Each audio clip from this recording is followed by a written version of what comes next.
My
name is Roger Boaty.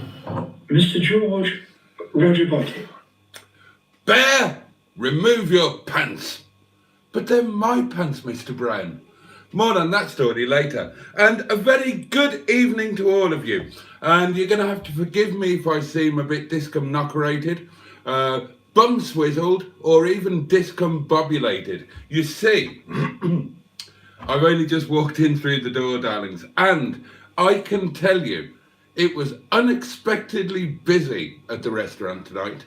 And by unexpectedly busy, I mean it was incredibly busy, ridiculously busy, and that was entirely unexpected. So I'm flustered, knackered, thirsty. I haven't had a drink all night.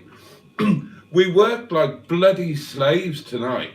And at like about 10:15, when we got the last dishes out, then everybody sort of settled down with a drink and a bit of food and started chilling out a bit. And I said, I've got to go, I've got a live stream to do. And I was out of that door like greased weasel droppings. And I drove home like Sterling Moss with a fed it up his exhaust pipe. But there we are, we're all here. And a very warm welcome to... Oh, it's Thursday. Who knew? It's Thursday.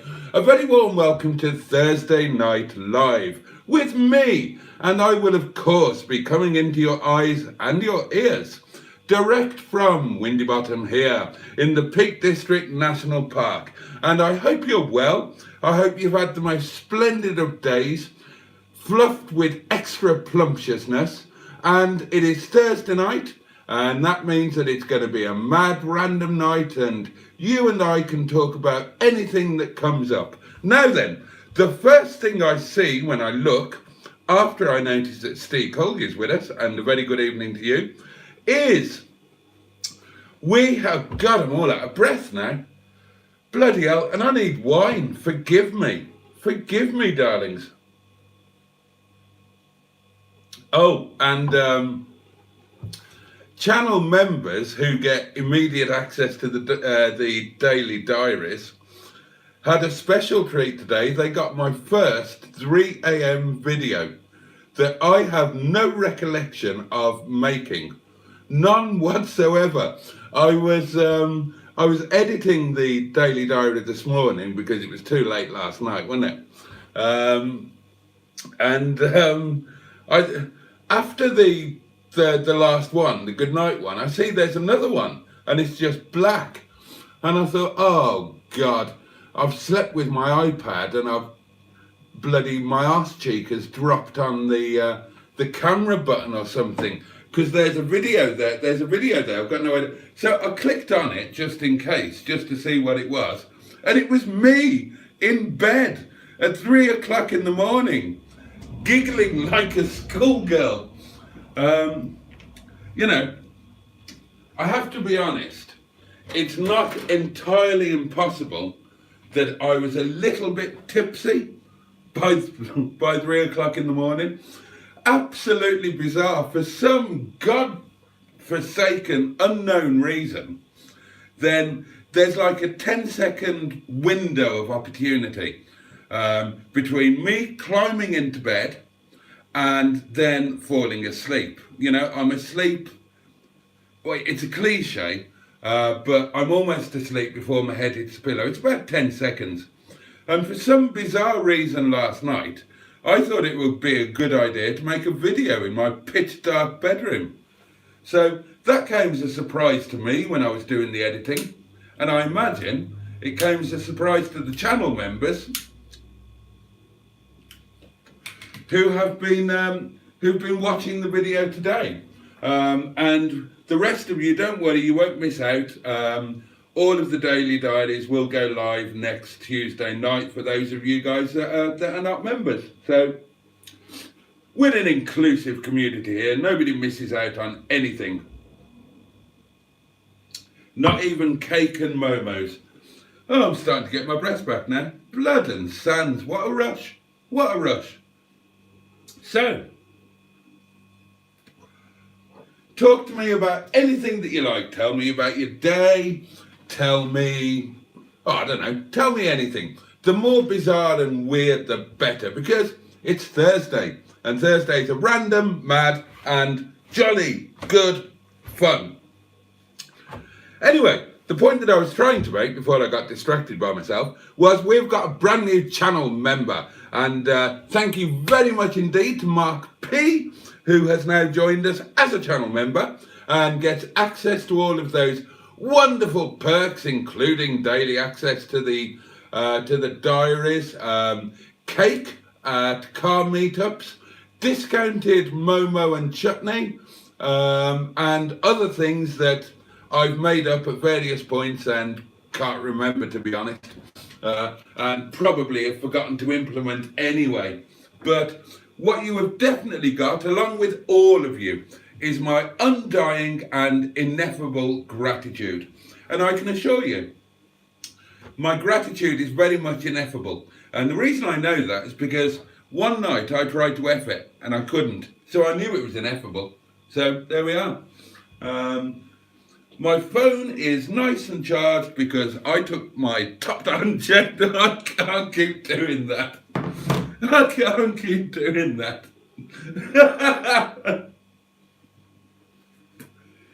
Oh dear, more blatant product placement. The man has no shame. Simon is here, smashing pistons. Hey up, people of the interwebs.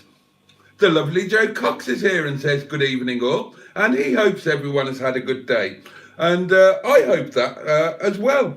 Longman, aka Matt, the artist formerly known as _ is with us, and a jolly good evening to you. Matt, please tell me you're not naked and in the bath. I can't cope with that. You might be in the bath and you might be naked, but please, for my sake, lie. And Simon says, Longman arrives, spreads words of new chippy. Hungry we become, and take over new with force. Now we have no chippy, we hungry again. I'm going to make a book out of these, Simon, I really am. What new chippy? Neil Gibbons is amongst us and says, hello all. Hi Neil, how are you, mate? And Matt could just eat chips, peas and curry sauce. Oh, God, I'm too... I will be hungry, but I'm too knackered to be hungry at the moment. I still need to wind down after... I've been on a right bus tonight. No driver, obviously, so I've been doing at least 3 jobs. Although, God, I took a delivery tonight. Bloody hell. It was an address that didn't exist. It was a brand new build. Hadn't made it to any sort of maps or sat navs or Google Maps or anything like that. Hello? Do you mind, please? Broadcasting here. Thank you. You see, that's the problem when you have a fully charged phone, thanks to your topped-on JS 1200 that you took with you in the car.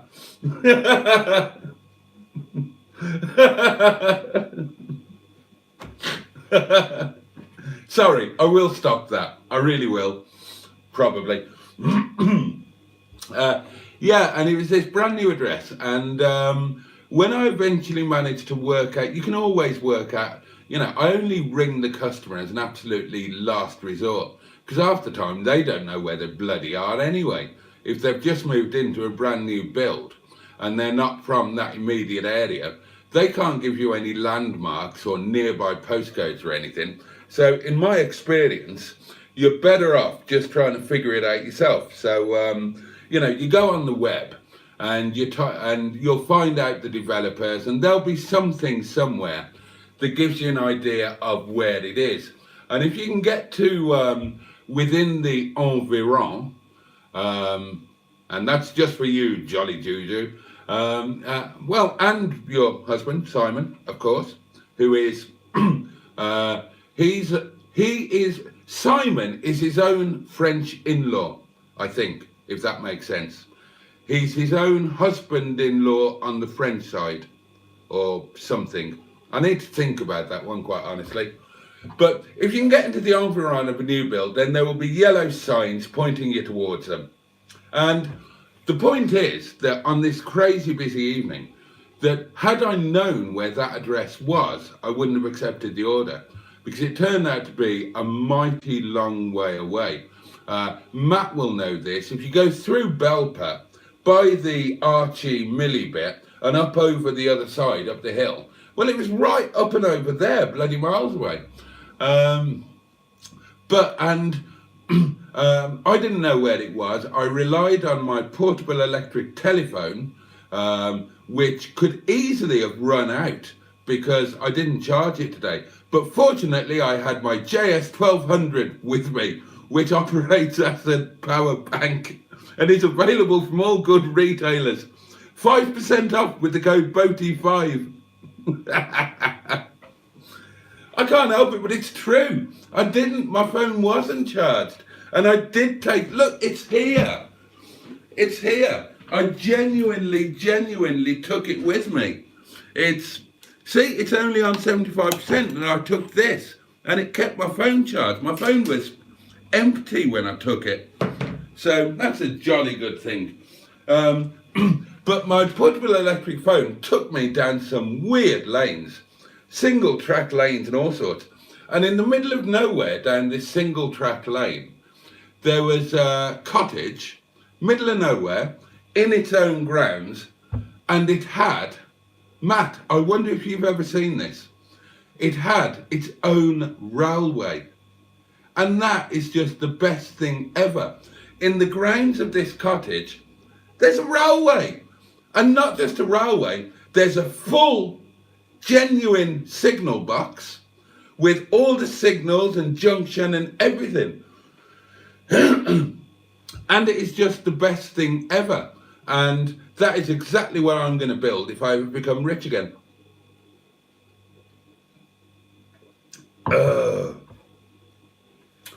Where did I get to? All right, Joe's good, that's splendid. Winslow Burdett is amongst us and says, Mr. Boaty, he's live and on fire. God, I'm not, am I? And Simon in this, well, it now appears to be feature one. What would your fantasy meal be from a chip shop at this exact moment in time? And Simon would opt for sausage, chips and beans. What sort of chip shop serves baked beans? Now that should be illegal. I don't know of any chip shops that serve baked beans. I know Kentucky Fried Chicken used to. Oh, I'm so sorry. But I genuinely don't know of any chip shops that serve baked beans. And if there are some, then there shouldn't be, quite honestly. I mean, if you want something moist with your chips and protein of choice, then your option should be curry sauce, mushy peas, and if you live in the north, gravy. And that should be it. Chip shops should not serve baked beans. End of story.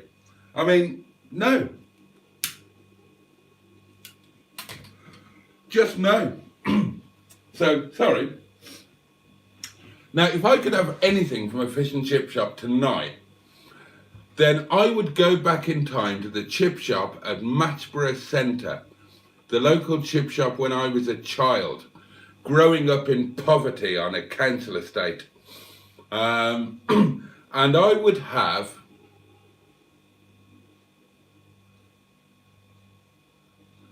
no, I'm going to have to, right. I would have the spring roll from that chip shop and possibly a pie, but then I would have the chips from the International Chippy in Rochdale, because they are the best chips I've ever known in my life. Bad Books is with us and says good evening all. Simon's doing well and had a nice long chat with some nice folks today. That's good. Oh, right. Okay, Joe. We'll chat about that tomorrow. Oh, Simon is unexpectedly surprised that I was unexpectedly busy. And Bad Books goes on to say that rumour has it that Boaty has the body of a 21-year-old and he keeps it in that fridge. Which fridge? The wine fridge or the big fridge? The big fridge is a bit Mother Hubbard at the moment. Oh, yeah, because I was going to talk about supper. Now, because tonight was mad crazy, I didn't get to nip into the shop. And I needed to nip into the shop, quite honestly. I needed to nip into the shop for tonight's supper and tomorrow's lunch. And I didn't get a chance. So, on the way home, as well as worrying that I was going to be in time for this and trying to avoid idiots who were driving really badly, I was trying to figure out a couple of emergency meals. And of course, I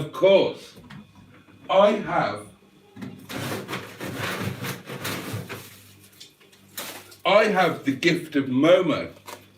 That is the Momo drawer of the main freezer, not the cuddy freezer.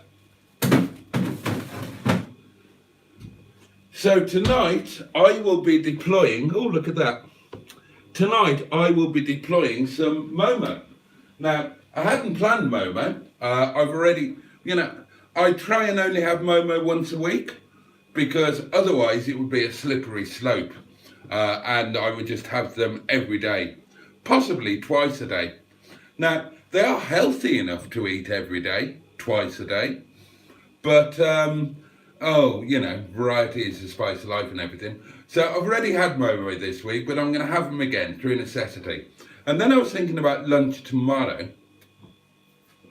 And I suddenly remembered that whenever it was last week, I bought those emergency pies, didn't I, for the freezer? And I've still got at least 2 of them left, possibly 3. No, I think it is only 2. Because I think I had 2 emergencies last week, didn't I? So lunch tomorrow will be an emergency pie, I think, with some nice steamed potatoes tossed in butter and mint and parsley, or possibly some Gozetan herbs. And I might make some form of moistness, a bit of gravy or a jus or something. So, don't worry, I'm not going to starve.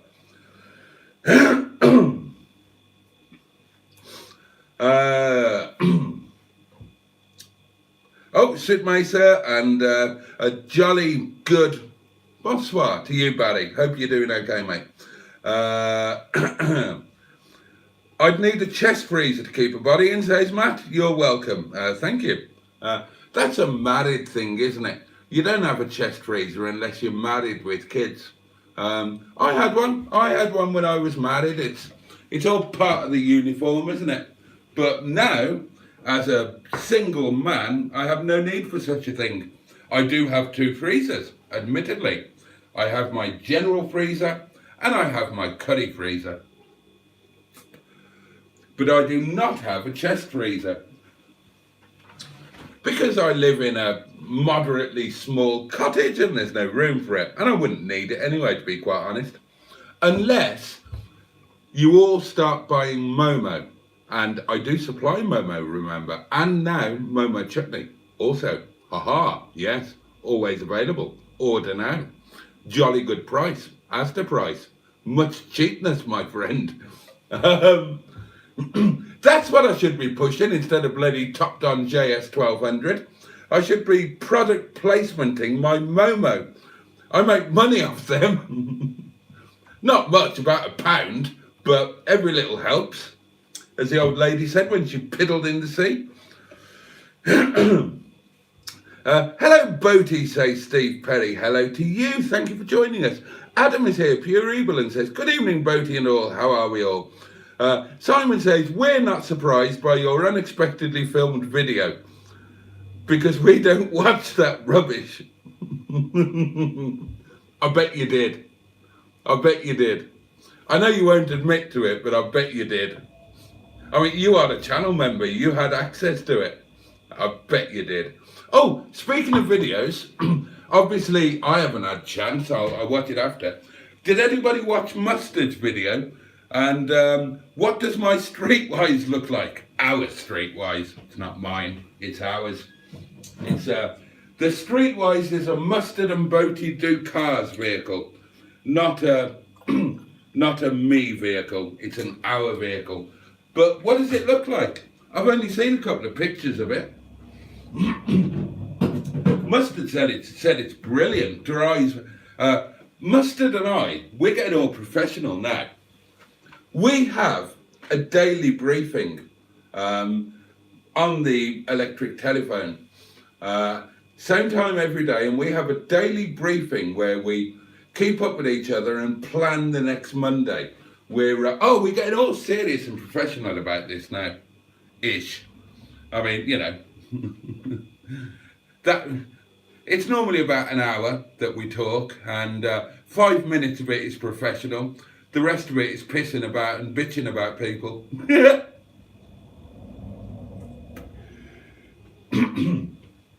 But if any of you saw Mustard's video, let me know what the Streetwise looks like. Mustard says it drives fantastically and it's fundamentally an excellent car with a couple of cosmetic issues that could be relatively easily sorted. Oh, and speaking of Mustard, good God, he's here.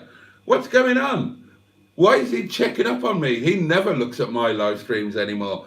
But he's probably just doing that thing where he pops in, says, hello, chaps, and immediately fucks off. So at least then he can say, oh, yeah, I was there, I did comment. You know, he'd have been here for about 15 seconds. I bet you he's gone now. Barry says it's pouring down here. God, it was 98 degrees yesterday, Barry, wasn't it? Steve has just swapped over the steering rack on his Rover 820. Oh, you've got a Rover 820 Vitesse. Oh. And it was an absolute nightmare and not a nice job, I can imagine. But you've got a Rover 820 Vitesse. Oh, that's up there on my list, is that? That's up there on my list when I finally managed to scrape a few bob together and can add some of the more expensive, more classic MG Rovers to the fleet. Now, when would it have been? Not a year ago, but probably 9 months ago. I remember that Mustard and I, individually and together, did I think it was a fantasy 10-car garage.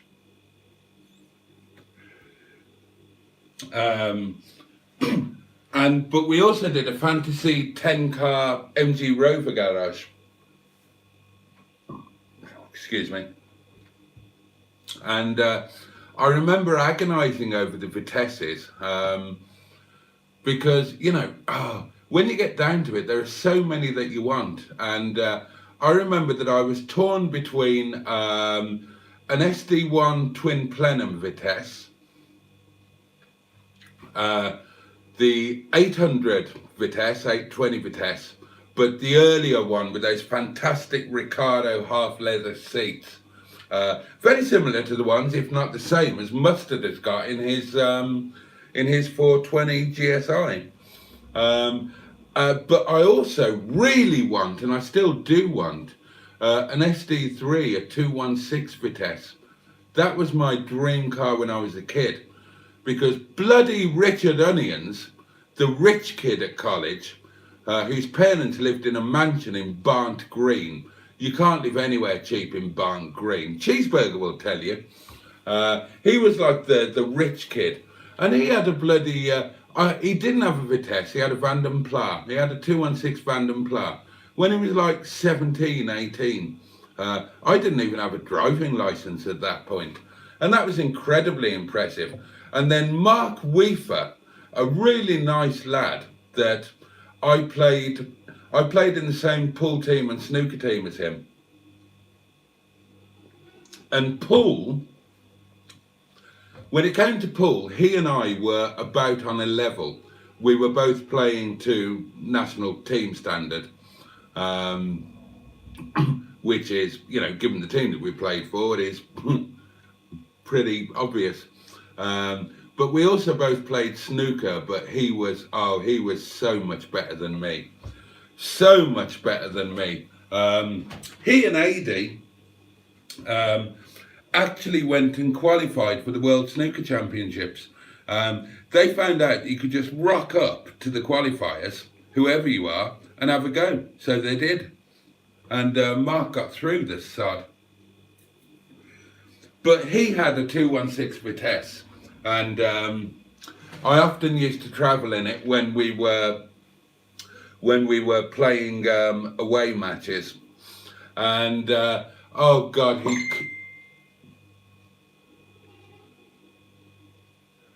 right, yeah. Well, I'll get to that in a bit. Where was it? Oh God, he looked after it so well. He looked after it in the way that only a young lad who's still living at home with his parents could. And that's why he could afford the 216 Vitesse, which was like almost new at the time. And as he used to say, you know, your car, when you live with your parents, your car is like your crib. So of course you look after it. And I just thought, one day, I'm going to work my arse off. I'm going to study my arse off. I'm going to train my arse off, and I'm going to work my arse off. And one day, I'm going to own a car like this. A Rover 216 Vitesse. I can remember it as if it was yesterday. And I was so determined. And I did work really hard. And I have never owned that 216 Vitesse. Now, admittedly, I've had the odd Lamborghini and Ferrari and Rolls Royce and Bentley, but I've never had a 216 Vitesse. And I would, oh God, I would really love one. I really would. Yes, Joe, I think you have, I'm afraid. Don't worry about it, mate. Oh, thank God. Matt is fully clothed tonight. That is a relief. Oh, and Hubby is with us and says, hello, Twit. I don't think he meant to say twit. Well, he said TW''T. I'm interpreting that as twit. because I'm in an optimistic frame of mind. Good evening, children of the crown, says Stephen S. Paul. Always a joy to have your company, mate. I thought of you today, actually. I was driving past a house. It's on the way to work, and I've driven past it a million times before. But thanks to a random traffic light, I stopped right outside their electric gate. and the gate was open, and I glanced inside, and there were two boring cars and a 1963 Mustang. I think it's 63, C plate, 63, C? Oh God, I have to think back. G was 69, so F 68, E 67, D 66, oh 64, 63, 64, something around there. And I thought, oh, and I thought of you anyway. Oh, good evening, Daddy, says son of Boaty, whose name I've decided is Humphrey, because I was always going to name my boy child Humphrey. Oh, Rover Dude. Oh, sorry, Rover Dude, because the Rover is in lowercase and the Dude is all shouty and proclamatory. Oh, that's a good word. Write that down, somebody. Oh, that reminds me. I've had several messages from an aggrieved viewer who pointed out that about 17 years ago, I promised that I would give you all a tutorial or a series of tutorials on how to play casino blackjack successfully. And I've continually forgotten about it. But I've promised that tomorrow I'm going to order a couple of decks of cards. When those cards arrive, I will put them on the table, and that will remind me that that is something that I've got to do, because I will enjoy it. I'll enjoy teaching you, and quite genuinely, if casino is a great fun night out, but it's not a great fun night out if you don't know what you're doing, and if you just lose your shirt and it ends up being really expensive.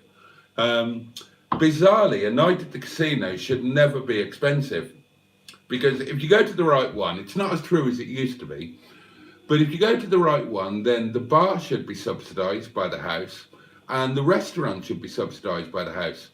So you should get excellent food, great drinks and great service at a very, very cheap price. That was always the way it was, because the bar and restaurant at the casino are subsidised by the house, so that people go in for really good value, food, drink, dining experience, whatnot, and then obviously they're going to go onto the floor. They're going to go onto the gaming floor, and that's where the house takes all of the money from them. But as I've told you, if you know how to play blackjack properly, it is the only game where the odds are not in the house's favour. They're in the punter's favour. But you have to understand probability, and you have to play correctly. And very, very few people do, because in order to do that, you have to play what appears to be counterintuitively, unless you genuinely research the odds. And if you play blackjack properly, then the chances are that you're going to come out on top. Probability says that you're going to come out on top.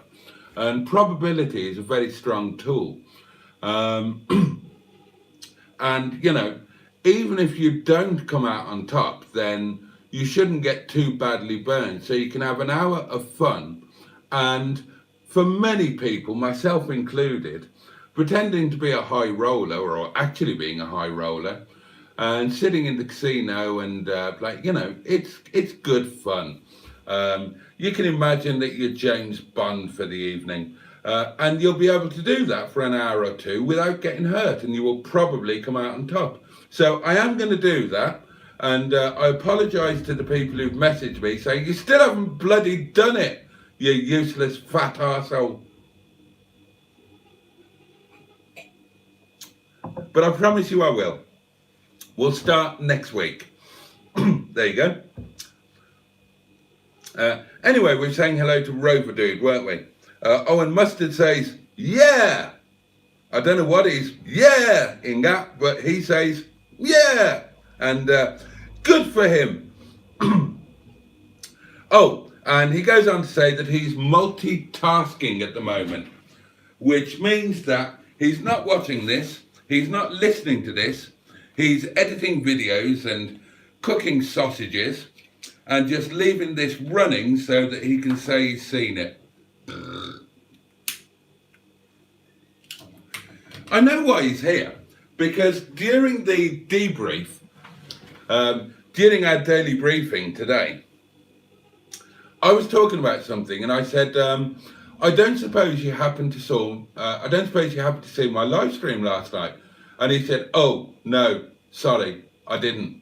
And I didn't mean it as an accusatory thing. I don't expect him to watch my live streams. But he sounded really guilty and apologetic. And that's why he's here. Because he thinks I was guilting or shaming him because he hadn't seen last night's. And it wasn't that at all. It's just I was going to tell him something about last night. And then I thought, oh, I suppose he might have watched a bit of it. And so I don't want to tell him if he's already seen. That was all. I wasn't thinking that he would have seen it or even that he should have seen it.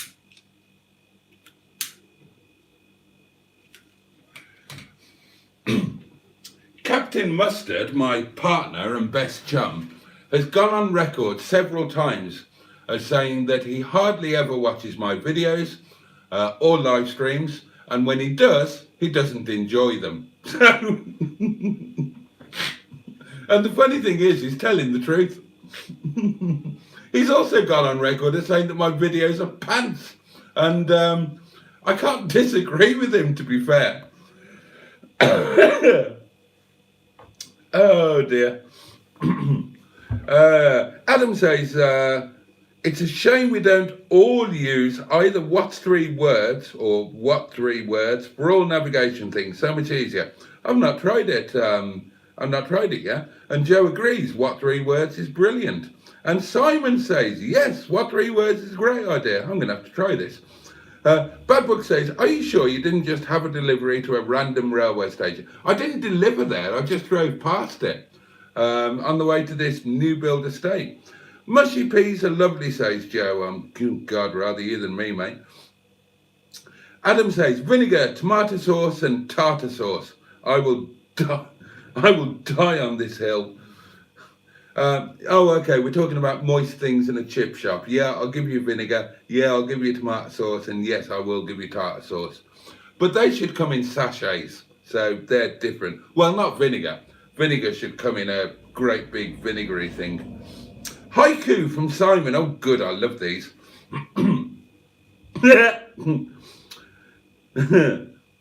Last stream of the week. I wonder if he'll drink wine. Yes, he drinks his wine. I am going to make a book out of them. And for Joe, it's fish and chips, spicy curry sauce, and mushy peas. Yeah, well, that's just wrong, isn't it? I think curry sauce and mushy peas is one or the other, quite frankly, Joe. Liz is here. Liz, the wonderful Liz, who I sent my VIN numbers to this morning when Liz upped her game. She upped her game, bless her. And she actually sent me a text before I even got out of bed saying, get up, go and have coffee, send me a photograph of the VIN numbers. And I thought, oh, bless you, darling. You're trying so, and this is to do me a favour. It's not something I have to do. She's trying to do me a favour, bless her, like she did with Fanny, the Wonder MGF. And she's going to such effort to make me do it. And I felt so guilty and ashamed and grateful that before I even had coffee, this is true. This is true. I'm not making this up or exaggerating. I got out of bed. I immediately just went into the office next door, got the vehicle files out that Simon knows all about and loves so much, took the photos with the iPad that I slept with, and sent them. And then I came downstairs for my coffee, my first coffee. So, yeah, that's how guilty I felt. But the VIN numbers are now in Liz's more than capable hands. And in due course, I will get the full original build details, and I mean full, the time down to the second that it rolled off the production line, for Wetleg, Minge Bag and Stigbürt. So that's really exciting. That's something else to add to the history files. Anyway, Liz says, hello everyone, Chip Shop. Oh, Chip Shop's What's Cooking? Oswestry fleur-de-lis chicken and mushroom pie, chips, and baked beans. What's the matter with all you people? Baked beans indeed. Sophie Richardson has joined us. How wonderful. Hi Boaty, hello to you. Bloody baked beans. Oh, and Liz, I love Liz. Liz goes on to say, hello to the artist formerly known as Project MGTF. And then fantastically says, and hello to the artist formerly known as, pauses for dramatic effect and lowers voice, underscore. Oh, God bless you, Liz. Oh, Rover Joe is here and says, Boaty, Rover Joe, come here and give me a hug. Oh, I love it when you're here, mate. Oh, bless him. And he has been really busy. Oh, God, and everybody's spreading the love here. And Joe says, Boaty, have you seen my alloy wheels that I've refurbished? Yes and no. I had a quick second when I was glancing through Facebook and I saw that you had done, I think you'd done one, and you were saying that you were surprised at how well you'd done it and how good it was, and that you now needed to do the rest. But I didn't have time to pause and look I haven't had time to wipe my ass today, darlings. When I finish with you at spot on midnight, and we're not going to be running late tonight, I'm running on fumes here. So I will have an hour chill out after midnight. I'm not even going to try and upload today's daily diary. I'll do that in the morning. It's an easy edit and upload because I don't really edit. I just join together some random videos. I don't even top and tail them. There's no intro, there's no outro, there's no fancy thumbnail. They just get in and up. Oh, and I'm going to change things.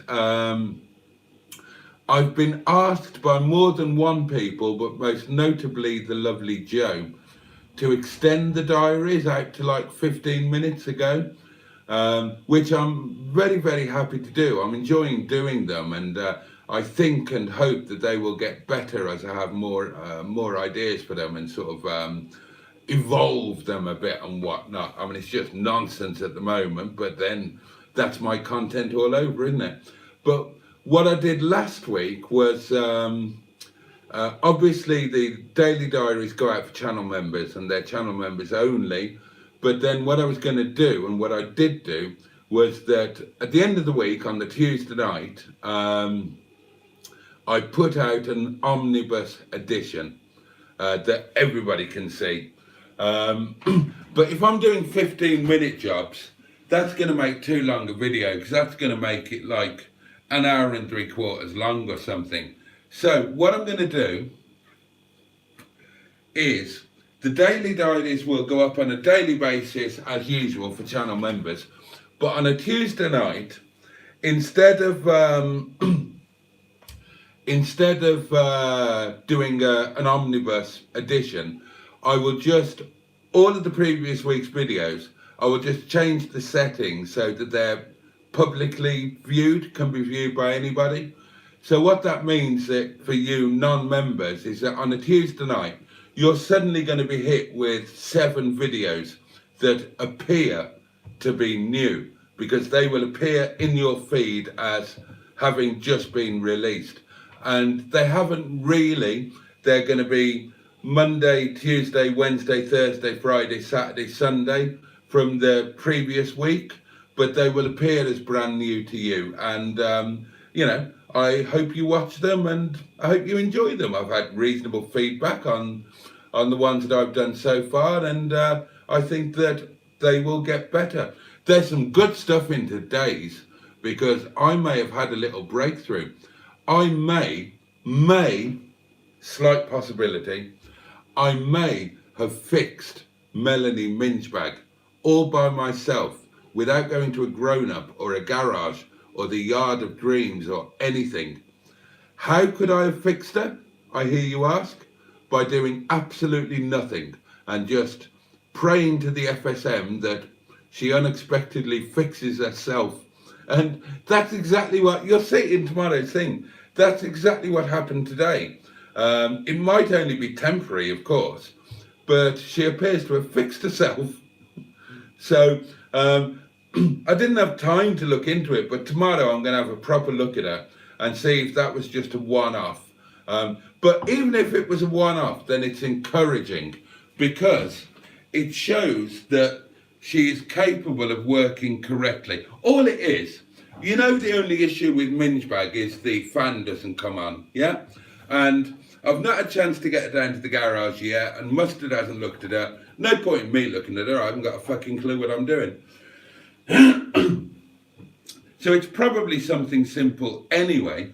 But today, I went to the post office in Mingebag, got back, turned the car off, got out, was coming into the cottage. Mingebag is still in pole position, by the way. Wetleg is in the pits.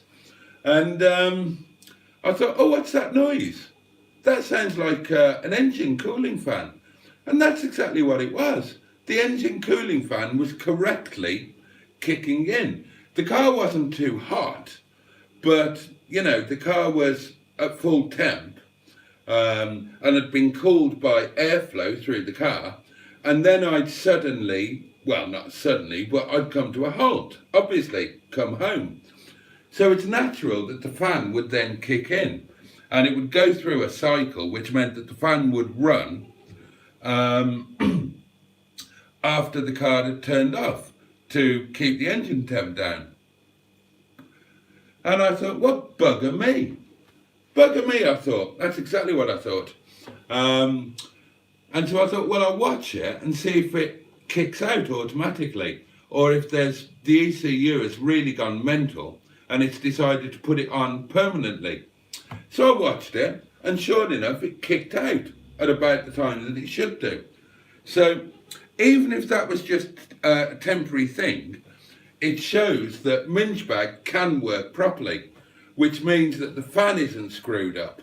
And it's probably going to be a slightly dodgy sensor or maybe a slightly dodgy contact with it somewhere. So I'm taking that as a good sign, because remember that car was got rid of purely because of that, and a divorce, admittedly, and a divorce. But somebody who bought what could have been their dream car, I'm guessing it probably was their dream car, because as I've told you before, immediately after buying it, they spent 3,000 quid on it. ECU remap, stainless steel sports exhaust system, and a really good ECU remap, K-Maps, which is allegedly one of the best. Improves your power, improves your throttle response, improves acceleration, and gives you about 5 miles to the gallon more. So I'm told. That's not from K-Maps, that's from, by chance, somebody posted in a forum today about them, and everybody was posting their experiences of a K-Maps remap, and that's what they were all saying. They also uprated the brakes to big 4-pot calipers, uprated the alloy wheels, put LED lights throughout, even inside in the little mirror lights, and various other things. Spent a fortune on it, and then they were sitting on the motorway in a queue at a junction. Temperature gauge started going up more than it should. Now it didn't boil over. They had the head gasket done as well, and the water pump, all the belts. And then that happened. Temp just went up. Now it didn't boil, there were no problems, the temperature just went up. And he very sensibly turned the car off and got home without any other delays and without the temperature. But that was enough, that allied to a divorce, was enough for him to say, no, it's going, don't need this in my life. So if it turns out to be something dead simple, I mean, you can drive the car as it is perfectly well. It's just that if you're going to be paused for a considerable length of time, you need to knock the engine off. That's all, because the engine fan wasn't kicking in. But today it did. So anyway, there we are. Hang on, says Simon. What happened to the lunch outside videos? Again, that's in today's daily diary. They will happen. They will go on. And I've got a plan with the Land Rover. I want to do the lunch outside videos. And obviously, I've acquired all of the stuff for the lunch outside. But I wanted to do something the other day that required the Land Rover and the back seats folded down. And of course, all of the lunch stuff is taking up all of the not massive boot. So I've had an idea to dress the Land Rover. And I want to get some original Freelander lockable roof bars and a Land Rover roof box. And then I want to put all of the outdoors lunch stuff and anything like that in the roof box, so that the car is freed up for normal transportation purposes and isn't all clogged up. But I also want to do that because I think it'll just look really cool with a Land Rover roof box on it. It'll look like a proper exploring Land Rover. I just think they look really good with those on. And I like little missions like that because, of course, being me and being poor, I can't just go out and throw money to make that happen. I've got to haunt Facebook Marketplace and Facebook groups and whatnot to try and find everything on the old cheaper. And I kind of have. I found some original Freelander 1 roof bars which fit facelift or pre-facelift, and the guy is asking, they come with the original bag, and the guy is only asking £20 for them, but he is in North Wales, so it'd be a bit of a schlep to go and get them, but it's Abergele, and I've been wanting to go to North Wales to the seaside anyway. I've not been this year, so I could kill two birds with one stone one Monday. I could even go to the yard and then go on to North Wales. I'm halfway there at the yard. And he only wants 20 quid for them. And yeah, they're with the bag, but they haven't got a key. And that's why they're cheap. But I went online and there's a company that if you send them a picture of your lock, the lock has got a code on which shows them what key it is. And they will make you a key for the roof bars. From that code, and it's £3.95 for one key or £3.35 each if you buy two keys, so you got one on your spare ring. So that would be pretty awesome. And then I just need to find a Land Rover roof box, or to be honest, any roof box would do, wouldn't it? The Land Rover roof box, it's just got a little Land Rover badge on it and probably costs 16 times the price. But you know, you keep looking at Marketplace and a roof box is bound to come up dirt cheap, local somewhere.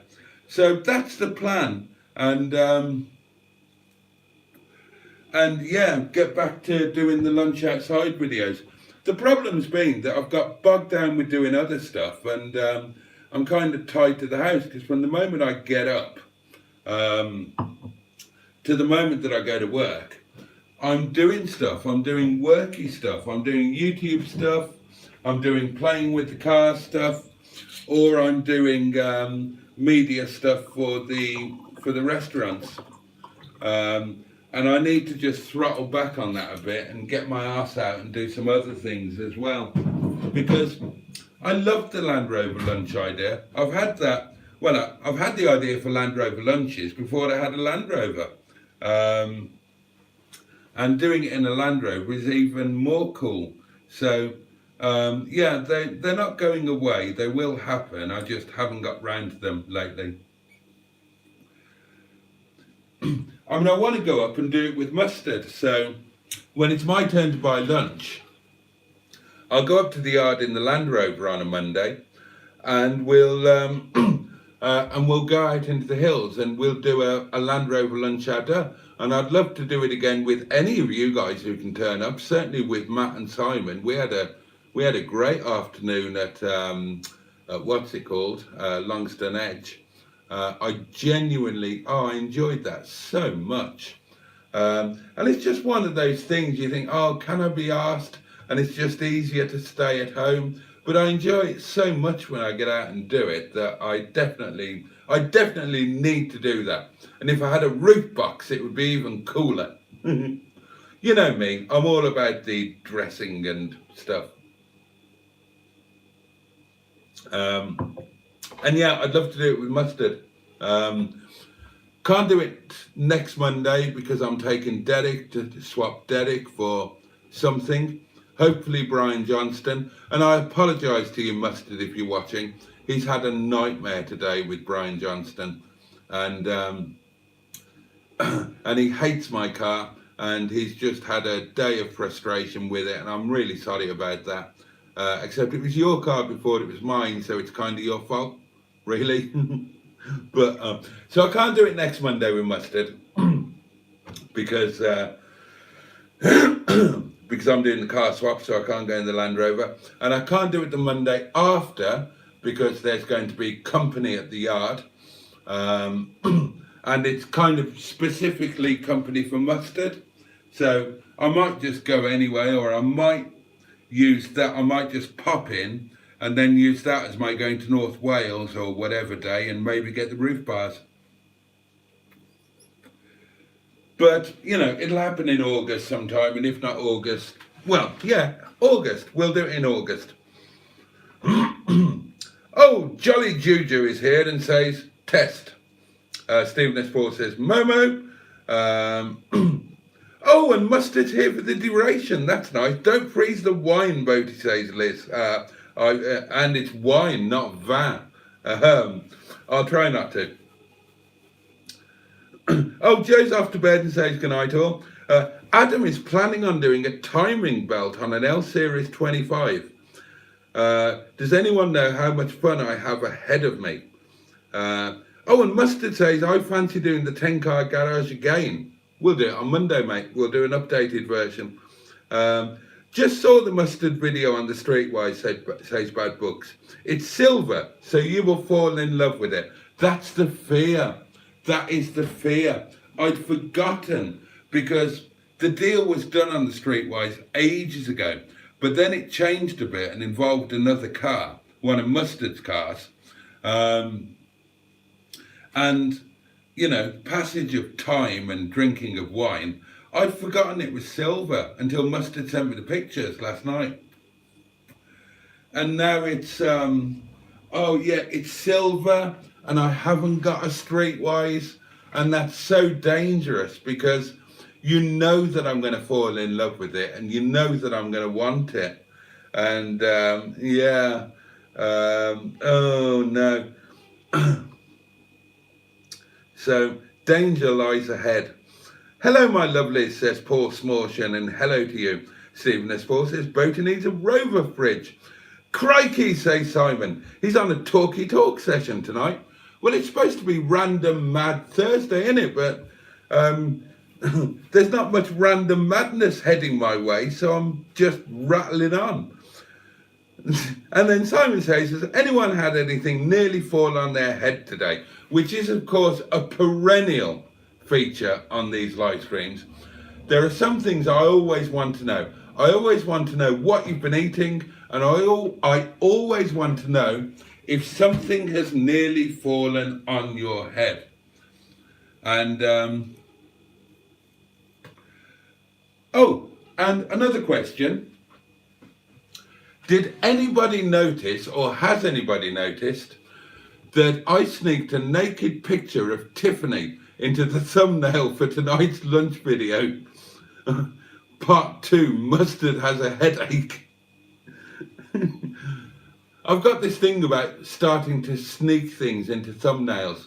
And on my own personal Facebook, I was talking about a milestone moment when I first saw the fully naked photographs of Tiffany in a Playboy shoot that I didn't know had happened. But, and you can still see it online, and that is a revelation for somebody like me who grew up with a crush on Tiffany. Tiffany as in, I think we're alone now, and all of that. You know, good girl, long white dress. Whoa, not in Playboy, matey. Yeah, and if you're wondering, yes, you can see those, and yes, you can see that. And you may remember that Tiffany was a redhead, and I can confirm that she does indeed have a matching collar and cuffs, if you'll forgive the expression. Why am I talking about that? Oh yeah, random things on thumbnails. So I sneaked in a semi-naked picture on the thumbnail, just to the right of Mustard's head, purely because it amuses me, to be honest. I like doing that sort of thing. Oh, that's nice and cold. How's my... Oh, hang on. Forgive me while I check my Momo chutney. And that's not a euphemism. Obviously, I wasn't expecting to have Momo tonight, so I've had to do an emergency defrost on a portion of my chutney, which means it's been sitting in a small bowl of warm water. And I'm just going to put a little bit more warm water in there. Forgive me. It's got a bit cold. Talk amongst yourselves, I won't be a second. Oh God, look at the time. That hour has just flown by, hasn't it? I haven't shut up yet.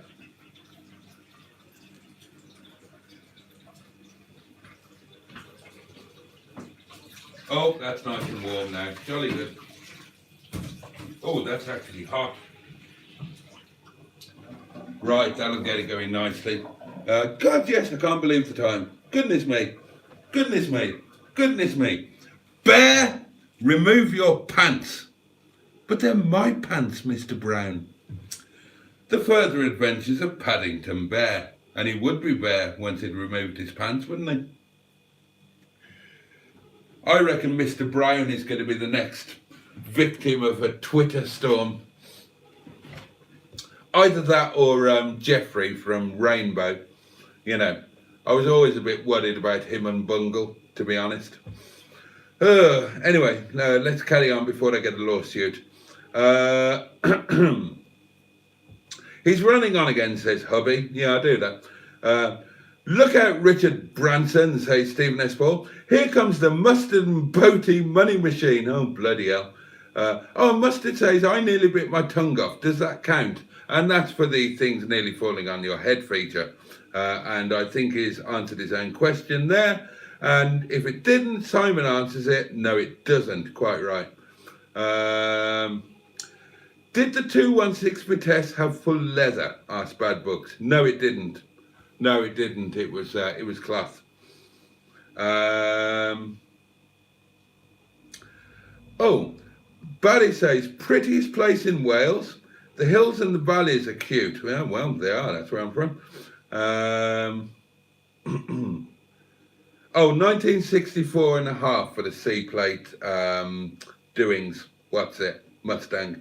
Alan Jones was here. Good evening, Mr. Boaty. Hope you're well. Same to you. Oh, and Liz is also multitasking on my VIN certificates. Oh, brilliant. Oh, and Mustard says, I do feel bad about it. I just don't usually get finished. Bless you. I know you're super busy, mate. I genuinely don't expect you to watch. I didn't watch your last one. Not all of it, anyway. I watched a bit. Because I'm always doing stuff now as well. And we have our Mondays, our special Mondays together. And now our daily briefing, because we're all professional and shit. Jaden, Everything Car says, what got you interested in cars, Boaty? I think I've gone through this before. I was kind of brought up with them. My father was a petrol head, a real car enthusiast. And his best friend was Brian May. No, not that Brian May, but another famous Brian May known as Bristol Brian, who was the biggest dealer in Bristol motor cars in the world. And I was brought up on his place. So cars were, and my mother was a car enthusiast as well. So cars were just always a massive part of my life. And cars and bikes, I grew up loving them both. And I can't remember getting interested in cars. I just know that I always was. I was such a geek, such a car geek, and Clarkson's talked about his son Finn being similar. When I was a kid, I could identify a car at night from the rearview mirror just by the shape of its headlights and stupid stuff like that. I was really quite obsessive over them. And obviously I initially became obsessed with the cars that my parents were obsessed by and that I had access to. So I guess my first obsession, now I think about it, were Bristols, all right, do the joke, and Rovers, because my earliest memories of cars are my dad having a P5B and a P6. The Rover didn't go on that long, and then he went on to Datsuns and then Nissans, as did my mother.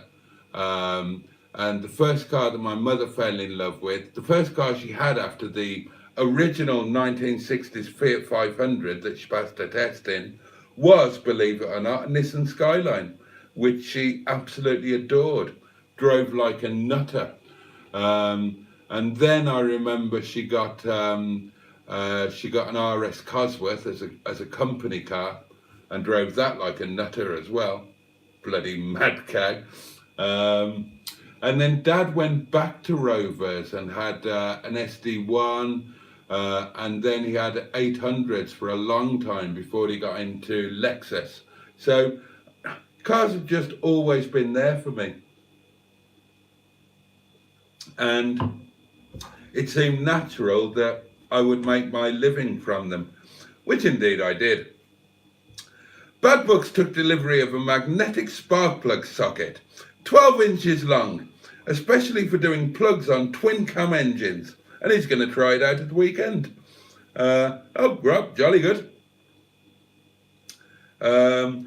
Typhoon Cat, says Alan Jones, mentioned Oswald Street, and I'm from Gaboan. Can you mention him to me? Absolutely.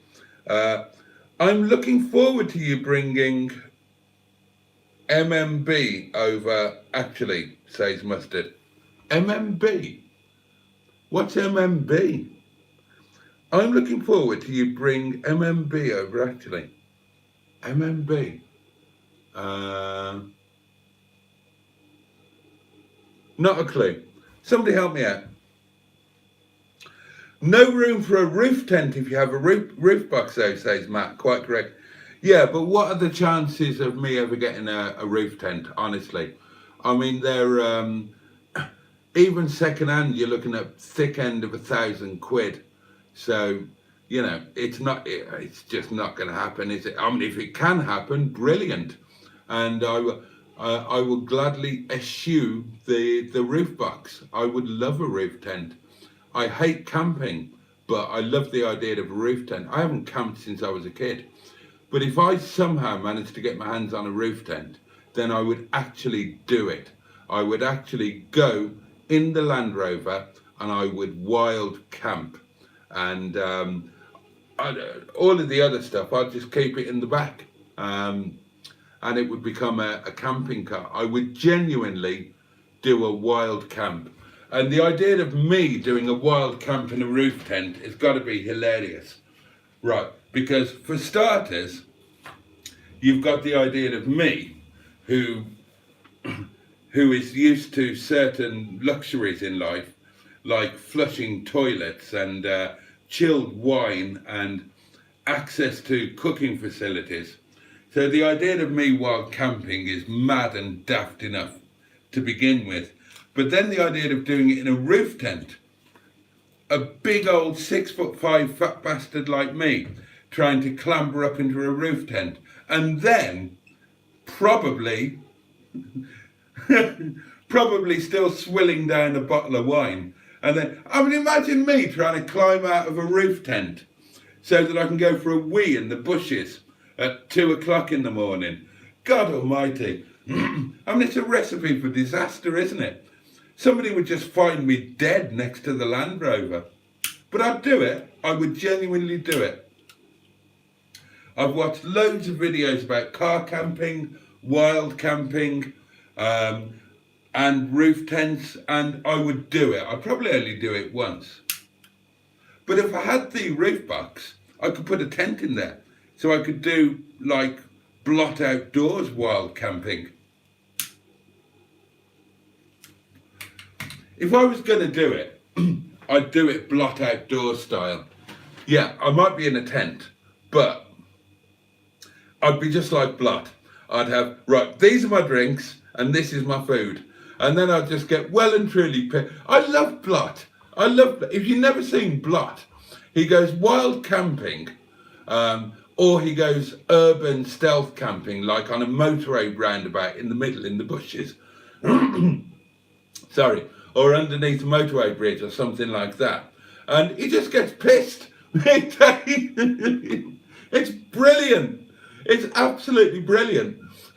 He sets up his tent and then he starts in on the lager or the cider or whatever and gets himself well and truly on the way with that. And then he opens a bottle of scotch and does a whisky review and gets absolutely slaughtered. It's brilliant. And then crawls into his little tent and presumably sleeps like a baby with the amount of booze he's got knocking around his system.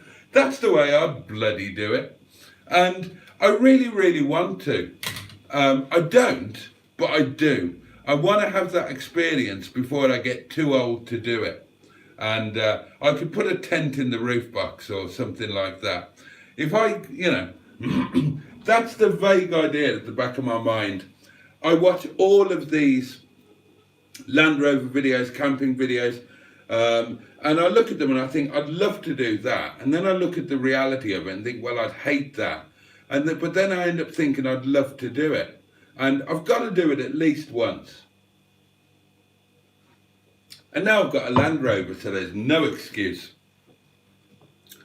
God, can you imagine me camping?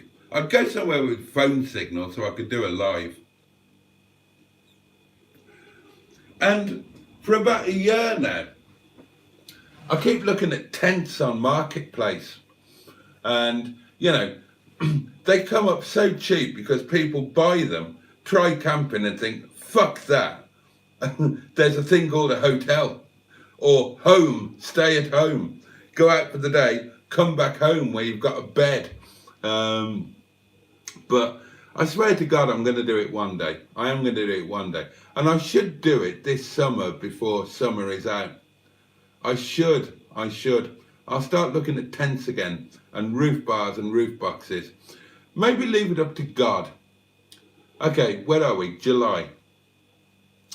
If I can get hold of roof bars and a roof box for less than £50, and if I've got the £50 to buy them, which is another question, then I will take that as a sign from God, i.e. the FSM, that I'm supposed to buy a cheap tent and spend at least one night wild camping somewhere.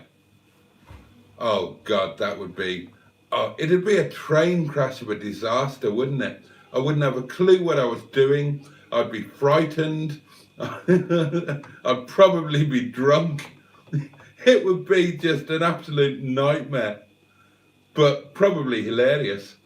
That might be my first video where I actually got 500 views. I'm talking myself into doing it now. Boaty Ambra. Yes, I have, says Mustard. You have what? And then I want to keep it. Oh, the Streetwise. You want the Street? I know you like the Streetwise. Oh, okay. So looks like we're going to be fighting over a Streetwise. Actually, a Streetwise is much more suited to Mustard than it is to me. But we'll both want to keep it. But no, she didn't dye her triangle, Mustard. I would like breakfast at Tiffany, says Matt. and I don't mean the restaurant. I think we can all see what you did there. And somebody actually did that joke on my Facebook post as well. So great minds think alike. Oh, it might have been you actually. No,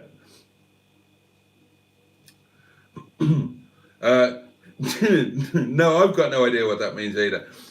Ben is here and says, a man went on a long purposeful prance along a street called Wise as he pondered why his pistons had smashed to smithereens.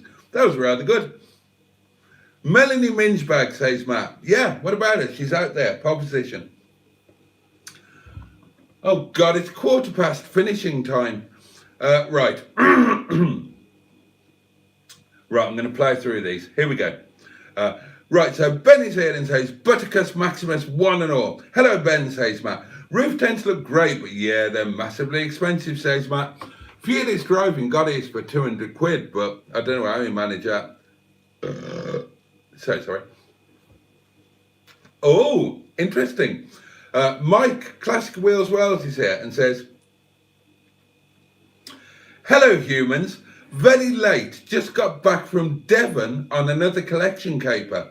M4 closed, as is the Severn Bridge. For fuck's sake, Oh, well, we need more info, Mike. Were both bridges closed? Was the M48 closed as well?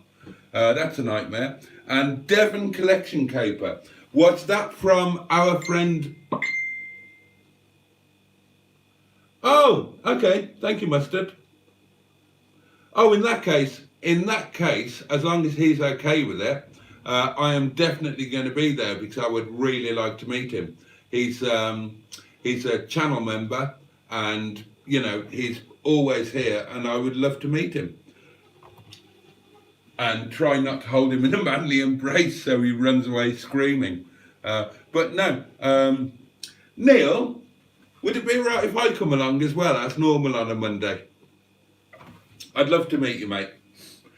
Where was I? Yeah, Mike's been to Devon. So have you bought another something from James, our chum at Chop's Garage?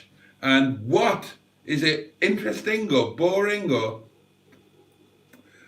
And I'm sorry that the M4 was closed. What did you do?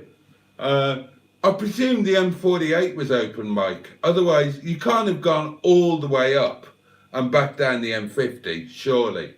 Surely you didn't. Surely the 48 was open. They wouldn't have closed them both, would they? Anyway, look forward to hearing more about that. Where did I get to? And everybody's saying Melanie Mingebag for some reason. Mustard's at it now. Ben says, an elderly man accidentally filming himself in a bin bag on a car roof at 3 a.m. Good morning and welcome to my inner scrotus, sanctus, my little pots of Sudocreme. That's what it would be like. It would be absolutely hilarious. Oh, Neil, bless you. Neil has sent me a super chat. He sent me £5 to put towards my roof bars. That's really, really kind of you. Thank you so much. Oh, really appreciate that. Oh, bless your heart. Oh, that's really nice. Thank you. I'm really excited about the roof bars. Isn't that silly? And now I've told you all about it, even though it's only a silly thing and I was never really going to do it, now I kind of think I should. I should buy a cheap Facebook Marketplace tent, because I'll never get a roof tent, and it would be a waste of money because I doubt that I would use it on a regular basis. Whereas the roof box I would use all the time because it's got the lunch stuff in, and the lunch stuff is going to get used. Oh, Liz has sent me that. Oh, that'll be my build thing on one of the cars. Oh, that's exciting. Thank you, Liz. I'll read that as soon as I finish. Oh, I'm all excited. I'm all excited now. But the roof box I will use, and all of the stuff I managed to blag for the outdoor lunches, you know, that's going to last forever. It's really good quality stuff. It's so, you know, it's there. It can be used any time. And I'm really hoping that we get this community thing going and have meetups in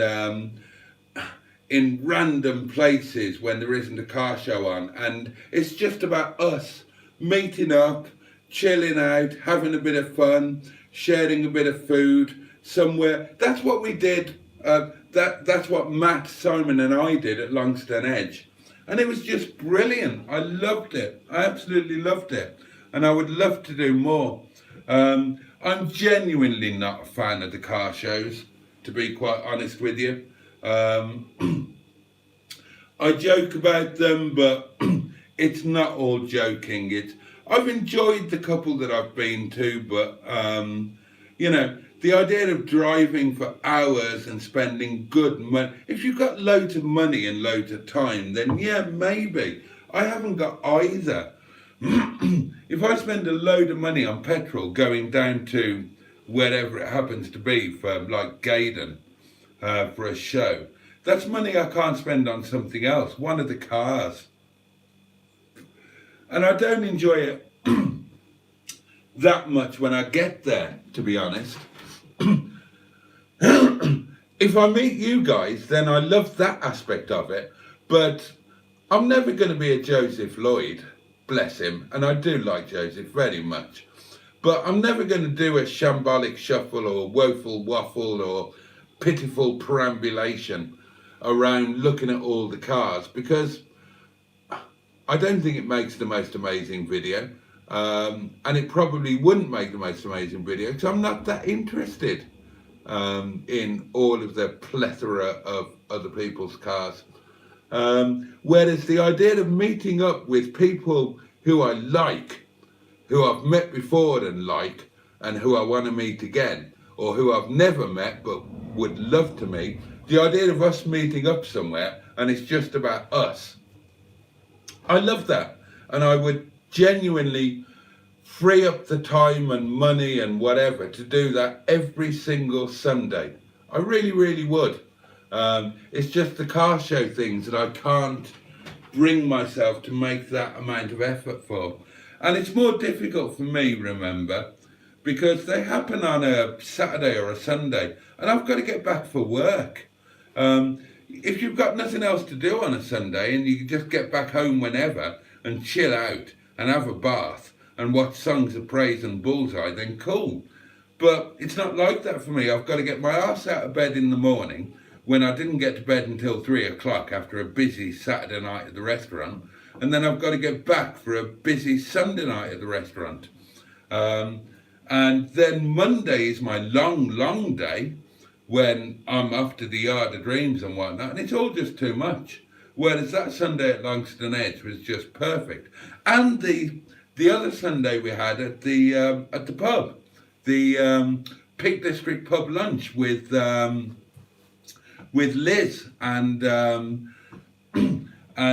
my dear friend, the lovely Steve. That was fabulous. I loved that. And it would have been even better. Matt came but didn't stay because he had to do shopping and get stuff for family and whatnot. It would have been even better if Matt had stayed. But I loved that. So anyway, there we are. The upshot is that thank you for the super chat, Neil. I'm really genuinely grateful. I am going to make the roof bar thing happen somehow. I would like to get the original Freelander ones. They are available. They're on eBay for 50 quid to 100 quid plus postage. Sod that, can't afford that. But they're on Facebook as well. It might mean a bit of a trip, but what the hell, I can do a video. And if I get them cheap with no key, I've found where I can get a key. So that will happen, and then I'll get a cheap roof box from somewhere, and I'll keep my eyes peeled for a tent. And I can't believe it, but I will genuinely go and camp. I might not be brave enough to do a wild camp. I might actually go to a campsite when I know that I'm safe and can sleep in the bogs if I ask the tent up. But I will do it. I genuinely will do it. I mean, imagine me putting a tent up, for God's sake. I can't open a car bonnet. Imagine me putting a tent up where you have to hammer things in and do things accurately. I almost killed myself putting the thing up at the yard, trying to do it on my own. Mustard's, what's it called? Dynatron. Gazebo, that's the chap. I knew it began with a C. Bear, remove your pants. So, oh God, the idea of me putting a tent up would be bloody hilarious. Anyway, oh, it's 25 past. I'm so sorry, I'm rattling on, aren't I? Right, read your comments. Adam says, it started to sound like you should stream the roof box camping challenge so that we can send the emergency services to rescue you if needed. Yeah, absolutely. Oh, Neil, bless you. Brilliant. Thank you. In that case, I will see you a week on Monday, mate, and I'm really looking forward to it. Your turn to buy lunch. I'm joking. Oh, no. Right, Mike says, boring, no, and the M48 was open, thank fuck. Thank fuck indeed. Because if you want to get from England to Wales and both bridges are shut, then you've got to go right up on the M5 to Tewkesbury, dive off down the M50, all the way back down, through Ross-on-Wye, Abergavenny, and then all the way down the heads of the valleys. Oh, actually, no, you wouldn't go down the heads of the valleys, would you? That's if you were going to my home. Mike would be going to Cardiff, so he'd just head straight down the dual track, wouldn't he? Of course he would. I knew that.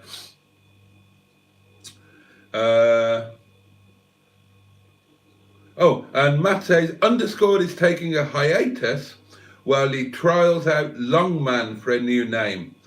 I like them both, but Underscored is, for a general thing, Underscore is probably a little bit niche, isn't it? It's an in-joke within the community, because I read out Underscore as Underscore because you'd put an underscore in your original name. Whereas Longman, it's still niche within the community, but if you are going to do your own channel, then Longman would be a brilliant name to incorporate into a channel title. So I could completely understand you sticking with that. Ben says, Classic R Wales, the man, the myth, the Gaydon Bobby Dazzler, funniest man you'll ever meet. If you ever get the chance to meet Mike, Classic R Wales, do it. I mean, he'll probably rip the piss out of you, but he's one of the funniest people that you will ever meet in your life. And underneath all of the piss taking, one of the nicest, sweetest and kindest as well. Bless him.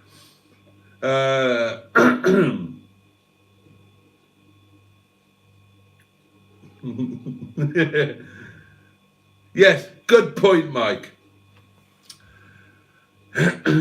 Ben says, I think you'd enjoy it more if you attend with a certain Greco-Welsh Ital expert. Oh God, I'd enjoy. Oh, Spider. No. I'd enjoy going anywhere with Mike. I wouldn't care where we went. He's just amazing company. Adam says, better to spend the money on the fuel to drive them round the Peak District than to drive to a show for sure. Yeah, and it's not just the driving round. It's just that they all need bits and pieces doing, or there's bits and pieces I'd like to do. And if I throw 40 or 50 quid in fuel to get somewhere, that's a big chunk of money for me. You know I'm poor. And I just think I'd get better value for that money by spending it on the cars, or as you say, going somewhere slightly more local in the Peak and doing an outdoors lunch or a pub lunch with friends. Matt says, yeah, that was a good afternoon. I wish I'd stayed for lunch that day as I ended up, I remember. I ended up with being stuck in traffic and then rushing like mad to get the shopping done. Should have shopped the next day. Oh, and Mike spun me a super chat. Thank you, Mike. Oh, bless you. Oh, that's MMC, Monkey Mouse Cat, of course. A reminder, Mike and now other people, they like to say or type Monkey Mouse Cat. We don't know why they like to do this, but they are our friends, they are fellow members of our community, so we support them. Especially when they chuck us a fiver in a super chat. Thank you, Mike, and glad you got back without too much desperation. Oh, it is a nightmare when the bridge is shut. It's the bridges aren't exactly next door to each other. So if you're coming from the south and you need to go via the M48, it is a bit of a diversion, to say the least. Oh, and Joe has bunged in a fiver for the roof bars for Boo. Bless you, Joe. Thank you so much.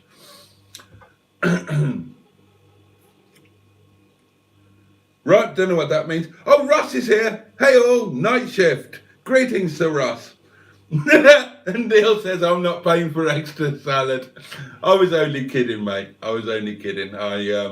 Whose turn will it be? Hang on. Oh, no, you're in luck. You are in luck, Neil. Oh, and Mustard says you're a ready camp, mate.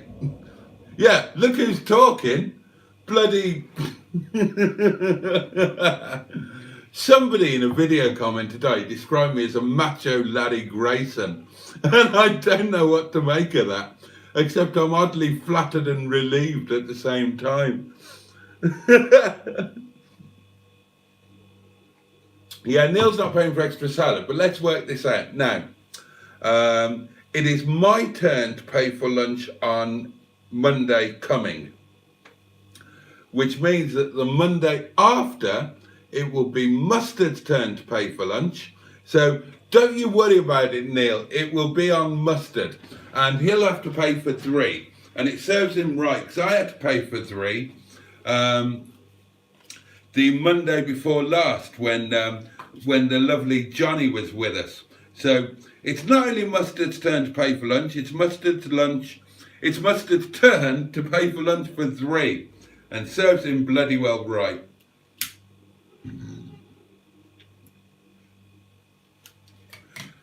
And hopefully we'll have sold a car or 2 by then so we can afford it.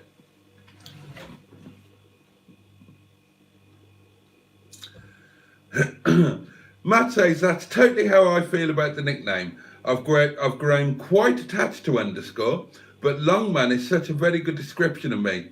And no, I'm not starting a channel, just a few silly videos. Honestly, Matt, honestly, I mean, right. Doing a YouTube channel is a thankless task in many ways, or it certainly is to begin with, for the first year, ask anybody. But it's a really good, fun hobby, and you've already got a load of mates who are doing it anyway, and you're an integral and important part of the community, so you get all of the support in the world. So if you did fancy it, you do well because you're good on camera. You might not realise it, but you're really good on camera. Or at least you're good on other people's cameras. Now, you might turn out to be a bit like me, and when it's just you, you might get self-conscious. Mustard is the opposite. When he's on his own, that's when he thrives. That's when he's at his best. Me on my own, I struggle. I need somebody else to bounce off. But don't discount it, Matt. I've still got this mad theory that you're going to be the one of all of us who ends up being the most successful.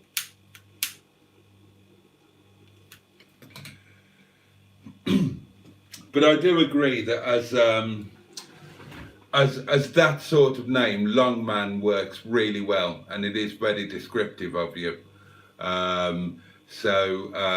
Yeah, whereas underscore would potentially be a bit, and you'll always be underscore to us. we'll always do the eyebrows and the lowered voice. Underscore. Oh yeah. Oh, the missus is coming as well, so make that 4, says Neil. Oh, bloody hell. Oh, and Liz says, I always pay for 3 or 4 at Istanbul. I don't mind, so stop grumbling. Being sociable does have a price. Was I grumbling? Yeah, I probably was. I like a grumble. And it's perfectly true. Liz is very generous.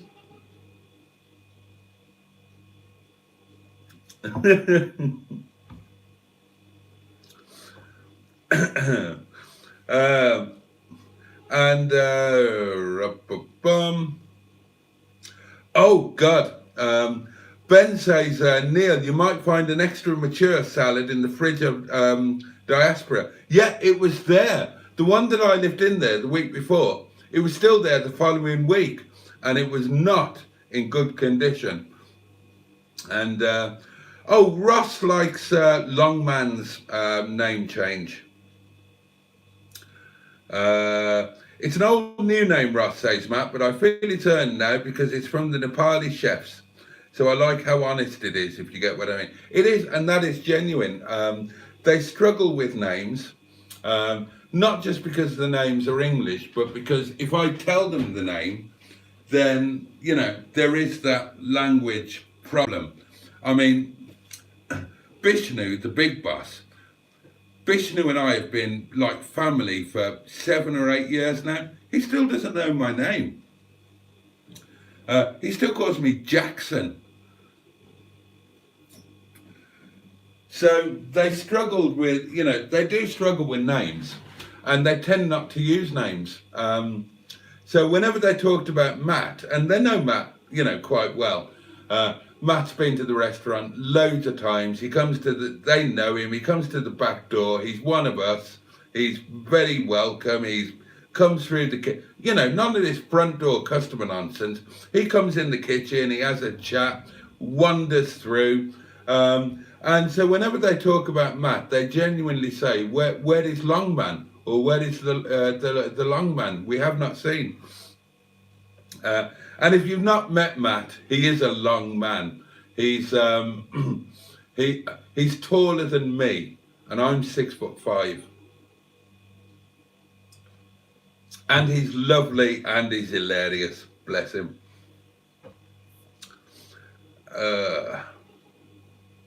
Short, bald, hairy man isn't a catchy name for me, says Ross. Long of man, wise of street. All we know is he's called... He makes it sound like I'm either gay or a hitman. He comes to the back door and he's one of us. Oh, God. Jackson boat rings. I like it, says Ben. Darlings, bless you all. Bless you all. It's, oh, God, it's so late. It's so late. How's my chutney doing? I need to let you get to bed. I need to get some supper and crack on with things. You know what? We'll see how tomorrow goes. If it's not a late night at work, as we've had a good fun tonight, I might nip in for half an hour tomorrow, maybe, if times permit. Get to bread. What are you cooking, asked Joe. Joe, it's Momo. Super busy at the restaurant tonight. I didn't get to the shop. I'm having to have emergency Momo, which... no great hardship. So yeah, Momo with Momo chutney and spring onion and coriander garnish. And if you've not tried it, you don't know what you're missing. So, oh, thank you everybody. Enjoy your Momo, mate. I will. Tantalising us with his chutney status. The chutney is available to all now. I can supply Momos and chutney. You can join in the Momo joy. God almighty, it's 25 past midnight. Dear oh me, I'm so sorry to keep you all up.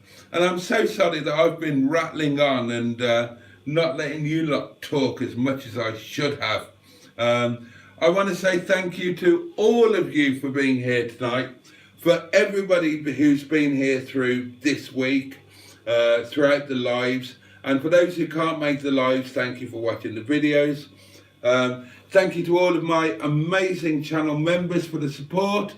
Thank you for the rest of you for leaving your knob alone when the videos come on. And thank you tonight to Joe, who I just see has renewed his membership and has now been a member for 2 months, and says keep up amazing content and a great community. I'll try. And thank you to Mike and Neil and Joe, of course, who bunged in super chats for me to put towards the roof bars for Boo the Freelander. I'm so grateful, and I'm grateful to all of you for your amazing company. And I am going to shut up now so that we can all go to bed and I can make my supper and look at the message that Liz has sent me with the build details on at least one of the cars, and that might be exciting. Well, I'm sure it will be exciting. Mike says, good night, Jason. Good night, humans. Be kind. Oh, Matt, you're not. Right, Matt says, I'll read this. On the subject of YouTube, if anyone at the shows needs an intern, feel free to grab me. I'm useless, but I can fetch pop. Right, seriously, Matt is not useful. Fucking hell, I'm so sorry. Matt is not useless. He's brilliant on camera. I mean, he can fetch pop as well, and he's oh, bless him. He's just an amazing guy, really. So yeah, and he's very willing. So do grab Matt, but shove him on camera. He won't mind, he'll do it, and he'll be really good, and he will genuinely enhance your video. So Mike says, good night, Jason, good night, humans, be nice, good at it. Matt says, sleep well all, enjoy your supper, Boaty. I will. Joe says, you're welcome, mate, thank you. Adam says, Matt, at this rate, you'll need an intern. He probably will. Ben says, I don't get a chance to comment much, but the daily vlogs are superb. Oh, thank you, Ben. I really appreciate that. I don't know what I'm doing with them, and I know that they're a bit rough and ready and whatnot, but, you know, I like doing them. It's nice and easy because it doesn't feel like you're making a video. You're just doing bits and pieces as and when, and I feel easy with that. And I can feel that I can be more myself, and I'm really growing into it. They might be the way to go forward, and I'm loving doing them. So I'm really glad that you're enjoying them, and thank you for the feedback and the encouragement. I really appreciate that. And I have had good feedback on them from others as well. So thank you all. Joe says, good night all. Thanks for a great live. God help us, Mustard is actually still here, and says good night everyone. Good night to you, mate.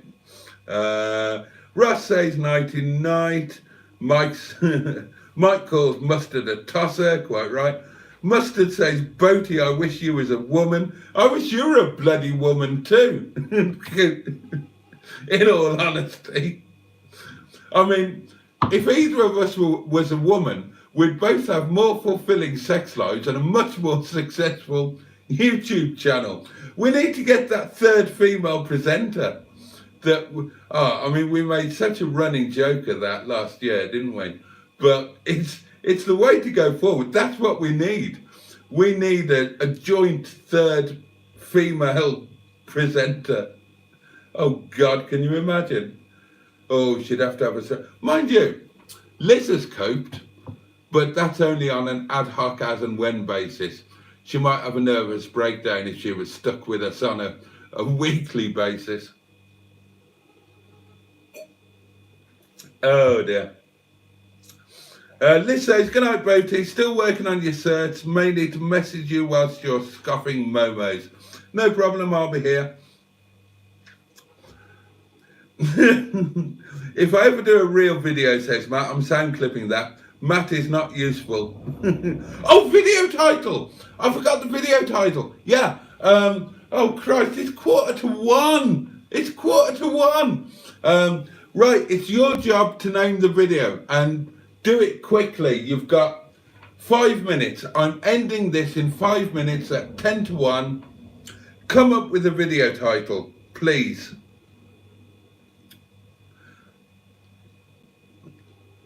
That should have come up. Sorry, I've just been sent a message from YouTube. This should have come up 24 hours ago. Yes, so yes, video title, please. Ben says Matt is the definition of indispensable. I don't disagree. I do not disagree. Matt has been amazing with me. Matt played a big part in Fanny. In Fanny's journey from Graham to my hands to Mustard's hands, and now on to her, I believe, forever home with Johnny, because Matt very kindly came all the way over to Windy Bum here to pick me up and to take me back to Swanwick to pick Fanny up. And that's not including, you know, that's not even mentioning the countless bottles of wine and scratch cards for giveaways on the lives and other stuff. And what I do love is that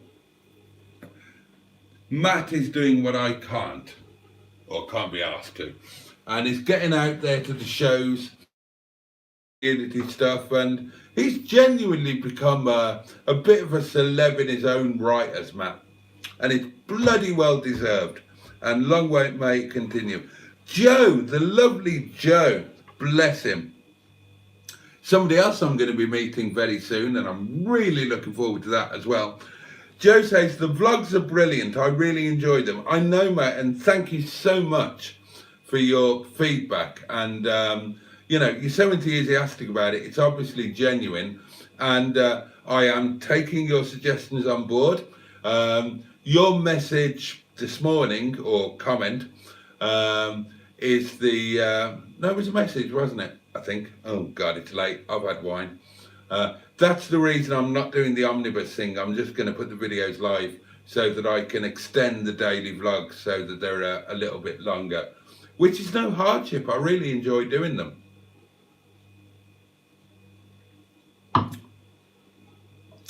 Talk about a Freudian slip there, says Adam. Oh, I know. That's why I apologised.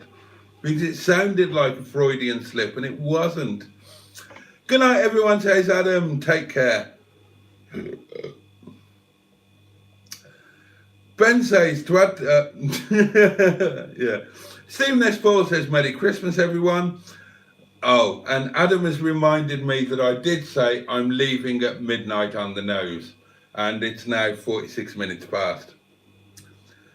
Video name. So, oh, yes. Liz's suggestion for the video name. Oh my God, it's 1:45. That's a good one. Ben says, title, Camp Roofer, Tent Rover.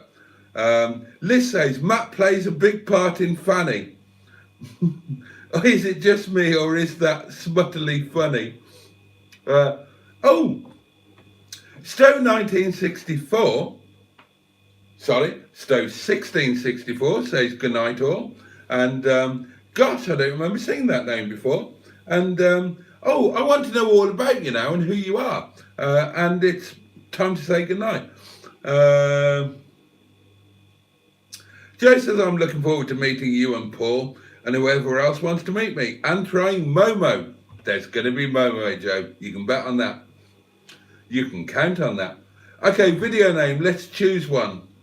Let's choose one. I can't use that, Joe. That'll get it demonetized.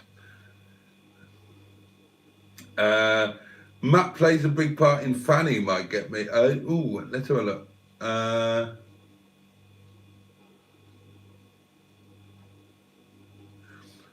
Okay, I'm going to combine...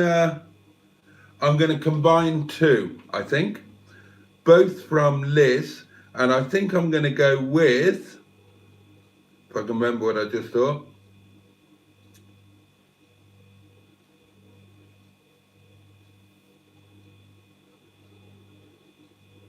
I think I'll go with, oh my God, it's 1:45 and Matt's part in Fanny. Or something like that, depending on how much room I've got to play with. God almighty, it's 10-1. It's 10-1, darlings. Thank you so much. This has been brilliant. I've loved every minute of it. And I hope it's not been too ghastly for you. Right, let's go. Just start the farting. Start the farting, for goodness sake. Unmute it. Turn the volume up.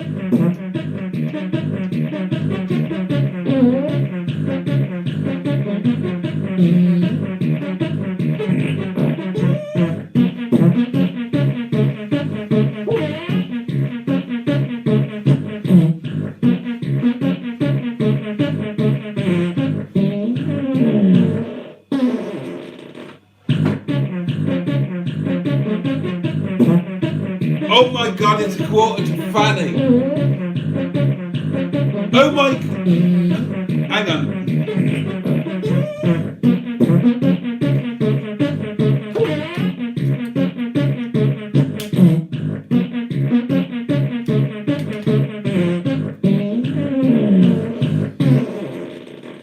Lovely. How about this? Late entry. And again, an amalgamation. Oh my, oh God, I've forgotten it now. Oh God. Where's it gone?